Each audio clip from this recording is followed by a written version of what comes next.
everybody wants to get united. Like, what we gotta do is meet everybody on 149th Street at the bench. Today I'm going to teach you guys how to speed your throwy up, and trust me, this has nothing to do with how fast you swing your arm around that wall. But before we get into that, you should probably know that this isn't really something you have to worry about until after you've figured your throwy out. It's really common for a brand new graffiti artist to focus entirely too much on how fast they do things. They'll go to a wall and they'll rush their hand style. They'll go to a wall and they'll rush their throwy. And this ends up resulting in a really poorly done hand style throwy or whatever it is that they're doing.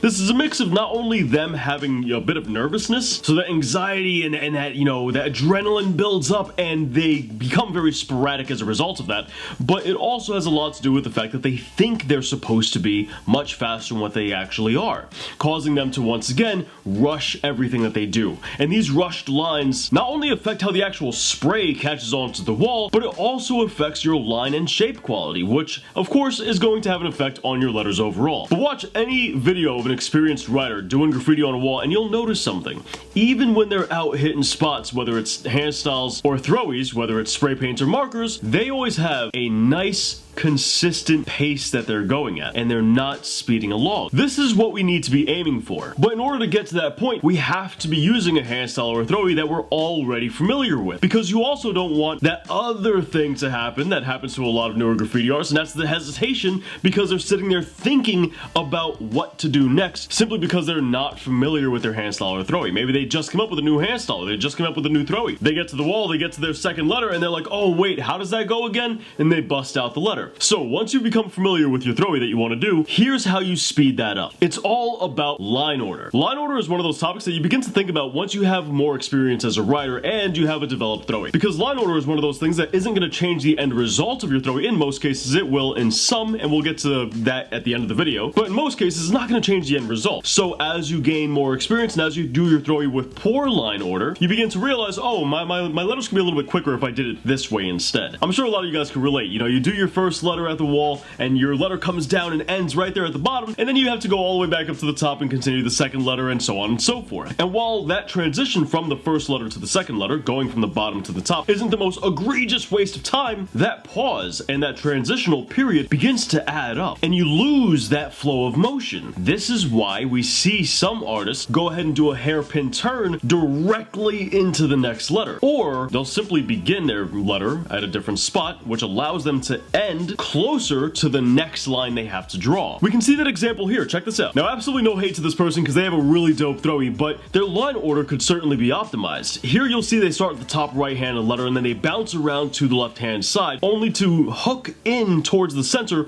of that very first letter. They then pause and continue to the second letter, beginning in the center as well, going to the top, only to pause once again, going from the center to the bottom. Now, if they wanted to optimize the line order here, they can simply just start in the center of the first letter, hook around from there, leading to the left-hand side, ending at the very top of the first letter, which leads directly into the second letter, and they never have to pause, they never have to stop, and they can continue directly into that second letter with one flowing line, greatly increasing the speed, and they can even finish the second letter with that same exact line without ever having to stop. On their third letter, they begin at the bottom and end at the top left, when in this instance, after the second letter, they could have finished this line right here, which ends a lot closer to their final letter. And that would have greatly optimized their line order, speeding up the process for their throwy. Also, dudes, update. Amazon finally updated our glossary to be in alphabetical order, so the paperback books are updated and ready to go for you guys. If you want to pick up our brand new book, we have physical copies on Amazon, and we have digital copies on our online store. And we can check out another example here with Poison, where everything we talked about in today's video is up for display.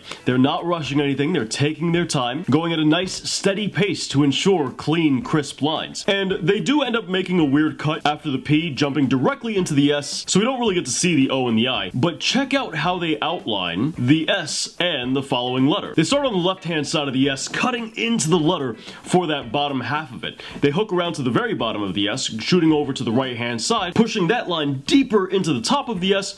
Then they go to the top left, where they finish off the very top of the S and immediately go into the next letter without any pause, without any hesitation. That is what good line order looks like. And as you can see, you don't need to do that on every single letter. You could just take advantage of it where it presents itself. And that also works out perfectly fine. And that's really where speed and graffiti comes from. It comes from how you optimize your letters. And as you can see from this example, changing the line order doesn't visually change anything about the throwy at all. It just allows you to flow from one line to the next a lot easier and a lot faster. So it's not even necessary to do. If you kind of have a line order that's muscle memorized and you're fine with that, that's perfectly fine. You don't have to change anything, even if it may not be optimal. But if you're looking to increase a little bit of speed, if you're feeling a little bit like, hey, this takes a little bit too long for me to rock on a wall, well then there's your answer. You can optimize your line order and be perfectly fine. Now in some cases, your line order can actually have a visual impact on your letters as well. This is the whole process and the whole concept behind one-liner tags and throwies. Prioritizing line order is pretty much exactly what creates one-liner hand styles and throwies, and even,